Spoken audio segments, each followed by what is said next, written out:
বাংলাদেশ ও যুক্তরাষ্ট্রের মধ্যে বাণিজ্য চুক্তি দেশের স্বার্থ বিরোধী হলে তা সংশোধনের সুযোগ রয়েছে বলে জানিয়েছেন বাণিজ্যমন্ত্রী খন্দকার আব্দুল মুক্তাদির। সকালে সচিবালয়ে যুক্তরাষ্ট্রের assistant trade representative for south and central Asia Brenda লিঞ্চের নেতৃত্বে প্রতিনিধি দলের সাথে সাক্ষাৎ শেষে তিনি এই কথা জানান।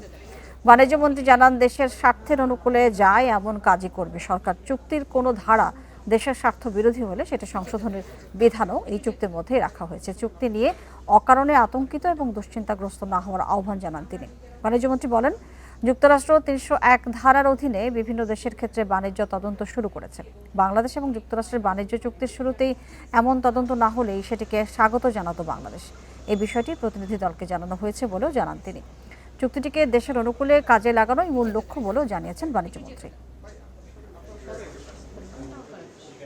যেই চুক্তির কোনো একটি ধারা বা একাধিক ধারা যেটি বাংলাদেশের স্বার্থের অনুকূল না, সেটাকে কারেক্ট করার প্রভিশনও এই চুক্তির মধ্যেই আছে। সুতরাং এটি নিয়ে অহেতুক আপনাদের চিন্তান্বিত হওয়ার বা আতঙ্কিত না হওয়ার জন্য আমি অনুরোধ করব। যুক্তরাষ্ট্রের সাথে বাংলাদেশের এআরটি বা বাণিজ্য চুক্তির ফলে মার্কিন প্রতিষ্ঠানগুলো আরও বেশি সুযোগ পাবে। এর মাধ্যমে বাংলাদেশের সাথে অশুল্ক বাধা যেমন দূর হয়েছে, তেমনি মার্কিন পণ্য প্রবেশ এবং ব্যবসার নতুন সুযোগ তৈরি হয়েছে। এমন মন্তব্য করেছেন দক্ষিণ ও মধ্য এশিয়া বিষয়ক মার্কিন অ্যাসিস্ট্যান্ট সেক্রেটারি পল কাপুর। রোববার স্থানীয় সময় ওয়াশিংটন ডিসিতে সিলেক্ট ইউএসএ ইনভেস্টমেন্ট সামিট 2026-এ সফররত বাংলাদেশি প্রতিনিধি দলের সম্মানে আয়োজিত অনুষ্ঠানে এই কথা বলেন তিনি। পল কাপুর দাবি করেন, বাংলাদেশ যুক্তরাষ্ট্র সম্পর্কই ঠিক করবে আগামী দিনে ইন্দো প্যাসিফিক অঞ্চলের কৌশল কি হবে। এ সময় বোয়িং কেনার জন্য বাংলাদেশকে ধন্যবাদ জানান তিনি। সম্মেলনে যোগ দিতে বাংলাদেশ থেকে 25 সদস্যের ব্যবসায়ী প্রতিনিধি দল ওয়াশিংটনে গেছে। 3 মে শুরু হওয়া সম্মেলন চলবে 6 মে পর্যন্ত। সম্মেলনে 100টির বেশি দেশের প্রায় 5000 প্রতিনিধি অংশ নিচ্ছে।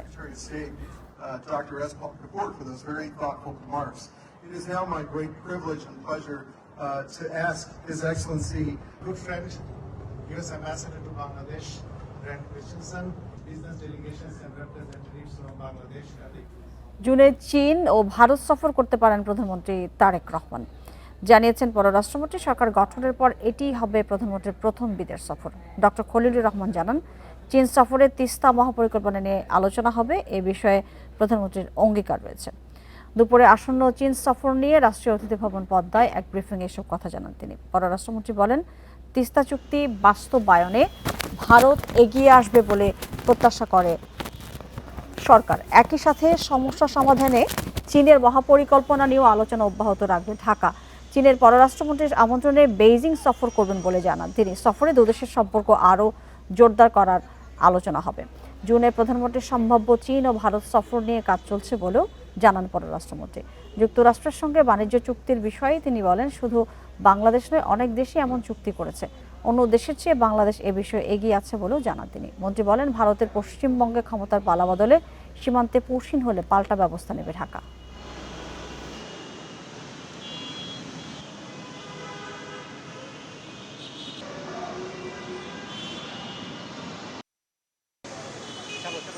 অবশ্যই তিস্তার কথা হবে, অবশ্যই। এইটা আমাদের সেই অঞ্চলের মানুষের মরণ বাঁচানোর বিষয়।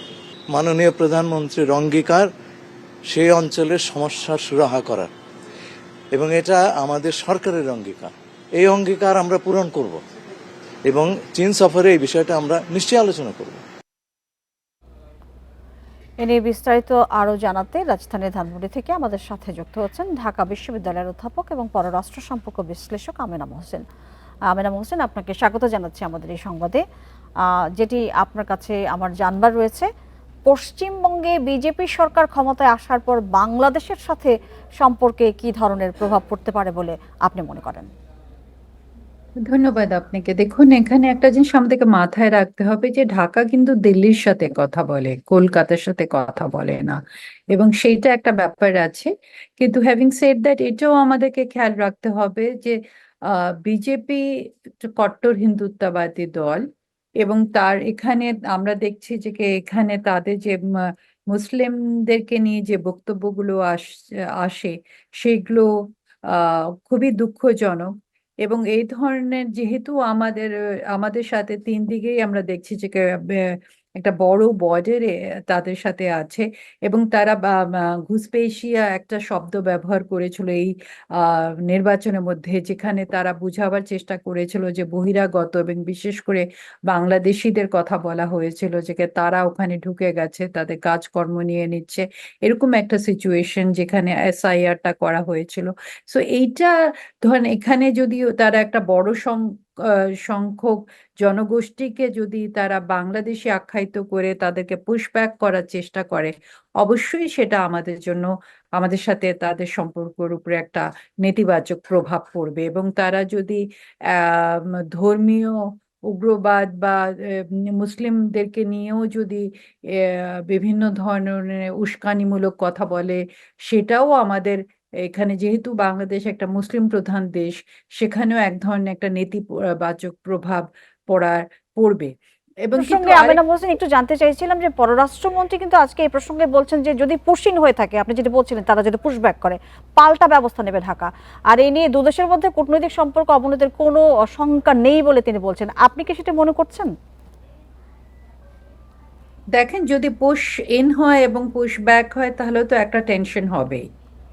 সেই জায়গাটা তো তো উনি উনার অবস্থান থেকে বলছেন, আমি একজন বিশ্লেষক হিসেবে বলছি, যখন পুশ ইন পুশ ব্যাক হয় তখন তো সাধারণ জনগণের মধ্যে একটা উত্তেজনা সৃষ্টি হয়, এবং এটা শুধু রাষ্ট্রীয় লেভেলে তো সীমাবদ্ধ থাকে না, একটা সামাজিক যোগাযোগ মাধ্যমগুলোতেও এক ধরনের একটা উত্তেজনা সৃষ্টি হয়। তো সেগুলো আমাদের দেখার ব্যাপার আছে। কিন্তু একটা জায়গা আছে, যেহেতু আমরা এতদিন ধরে শুনে এসেছি, আমি প্রথমে আপনাকে বলেছিলাম যে ঢাকা কিন্তু দিল্লির সাথে কথা বলে, কলকাতার সাথে না, এবং দিল্লি আমার মনে হয় সে ব্যাপারে ওয়াকিবহাল থাকবে যে বাংলাদেশের জনগণের মধ্যে কী ধরনের সেন্টিমেন্টসগুলো কাজ করছে। আর আরেকটা জায়গা হলো তিস্তা চুক্তির ব্যাপারে এতদিন বলা হচ্ছিল যে রাজ্য সরকার বা মমতা ব্যানার্জি এটাকে হতে দিচ্ছে না। এখন যেহেতু কেন্দ্র এবং রাজ্যে একই ধরনের সরকার থাকবে, আমরা আশা করি সেটা আলাপ আলোচনা চলবে এবং একটা সমাধানের পথ আমরা খুঁজে পাবো। জি, আপনি এই প্রসঙ্গে আসলে জানবার রয়েছে যে আমরা এতদিন জেনেছি যে মমতা ব্যানার্জির একটি হস্তক্ষেপ রয়েছে, সেটি বলা হচ্ছিল বা ইঙ্গিতপূর্ণভাবে বলা হয়েছে, কিন্তু সরকার, ভারতের সরকার এই ব্যাপারে একেবারে ইতিবাচক ছিল বলছিলেন। পররাষ্ট্রনীতির ক্ষেত্রে কি আসলে এই ধরনের পরিবর্তন আসে কিনা, অর্থাৎ এটি কোনো ধরনের কৌশলগত বিষয় কিনা, সেটি কি আসলে এখন স্পষ্ট হবে বলে আপনার মনে হয় কিনা? তা তো অবশ্যই স্পষ্ট হবে, কারণ যেহেতু তারা এই কথাটা এতদিন ধরে বলে এসেছে, এর আগে দ্যাট এটা ধরেন ওয়েস্ট বেঙ্গল গভর্নমেন্ট আটকিয়ে রেখেছে, দিচ্ছে না, সেই জায়গাটাতে এখন এবং এটা কেন্দ্রের হাতে নেই। এখন যেহেতু কেন্দ্র ওখানে আছে, এবং তারা 2/3 মেজরিটির কথা বলেছে, কনস্টিটিউশনাল অ্যামেন্ডমেন্টের কথা বলেছে। সো লেটস সি, আমরা উই আর লুকিং ফরওয়ার্ড যে তাহলে এটা এখন রাজ্য, যেহেতু তারাই ক্ষমতায় থাকবে, মানে একই দল ক্ষমতায় থাকবে, আমরা ধরে নিচ্ছি যে এটা এখানে একটা সমাধানের সুযোগ সৃষ্টি হচ্ছে। জি, বাংলাদেশের যে সীমান্তবর্তী রাজ্যগুলোতে সেখানে বিজেপি সরকার গঠন করেছে, তো এটি ঢাকার উপর আর কি ধরনের চাপ তৈরি করতে পারে বলে আপনি মনে করেন? এটা তো আমি আগে বলেছি আপনাকে। দেখেন, এখানে তারা পুশ ব্যাক পুশ ব্যাক করার বা পুশ ইন করার চেষ্টা করে, আপনি যেটাই বলেন না কেন, সেটা তো একটা ঢাকা এবং দিল্লির সম্পর্কে একটা টানাপোড়েন সৃষ্টি হবেই। এবং দ্বিতীয় কথা হলো, তারা কি ধরনের কথাবার্তা বলছে। তারা যদি মুসলিম বিদ্বেষী কথাবার্তা বলে, যেটা আমরা দেখে এসেছি যে তারা বলে থাকে, এবং এই ধর্মীয় কার্ডটাকে তারা ব্যবহার করে, তাহলে এটা তো ডেফিনেটলি একটা আমাদের উপরে একটা মানে একটা নেতিবাচক প্রভাব ফেলবে। এবং ধরেন এটা হয়তো স্টেট লেভেলে, বা আমি বলতে পারি যে ধরেন একটা লেভেলে হয়তো এটাতে বাংলাদেশ সরকার হয়তো এটাতে রিয়াক্ট নাও করতে পারে, কিন্তু সাধারণ মানুষের মধ্যে তো একটা উত্তেজনা সৃষ্টি করে। এবং আমি আবারও জোর দিয়ে বলছি, সামাজিক মিডিয়া, তারপরে মিডিয়াতে কী ধরনের খবরগুলো হয়, সেটাও তো একটা উত্তেজনা সৃষ্টি করে। এবং ফরেন পলিসি বা পররাষ্ট্রনীতি তো একটা আইসোলেটেড ব্যাপার না, সেটা তো একটা প্রভাব পড়েই আমাদের নিশ্চয়ই, জি। পররাষ্ট্র আমিনা নীতি। মহসিন, আপনাকে অনেক ধন্যবাদ আমাদেরকে সময় দেওয়ার জন্য। হামে এবং হামের উপসর্গ নিয়ে 2 মাসেরও কম সময়ে 3 শতাধিক শিশু মারা যাওয়ার ঘটনায় অন্তর্বর্তী সরকারের কোনো গাফিলতি আছে কিনা তা সরকার খতিয়ে দেখবে বলে জানিয়েছেন প্রধানমন্ত্রীর তথ্য এবং সম্প্রচার উপদেষ্টা জাহিদুর রহমান। মঙ্গলবার সচিবালয়ের সাপ্তাহিক ব্রিফিংয়ে সাংবাদিকদের প্রশ্নের জবাবে তিনি কথা বলেন। প্রধানমন্ত্রীর তথ্য উপদেষ্টা জানান, তদন্তে গাফিলতির জন্য কেউ দায়ী বলে চিহ্নিত হলে তাকে শাস্তির আওতায় আনা হবে বলেও জানান তিনি। প্রশ্নের জবাবে জাহিদুর রহমান আরও জানান, স্থানীয় সরকার নির্বাচনের কার্যক্রম এই বছরের শেষ থেকে শুরু হবে। পুরো প্রক্রিয়া শেষ করতে 10 মাস থেকে 1 বছর লাগতে পারে। আইন শৃঙ্খলা পরিস্থিতি নিয়ন্ত্রণে সেনাবাহিনীকে খুব বেশি দিন মাঠে রাখা হবে না বলেও জানান উপদেষ্টা। স্ট্যান্ডার্ডাইজ সিস্টেম ছিল, সেই সিস্টেমটাতে কিছুটা চেঞ্জের চিন্তা করা, আমি বলছি না তারা ইভিল ইন্টেনশনে কিছু করেছেন।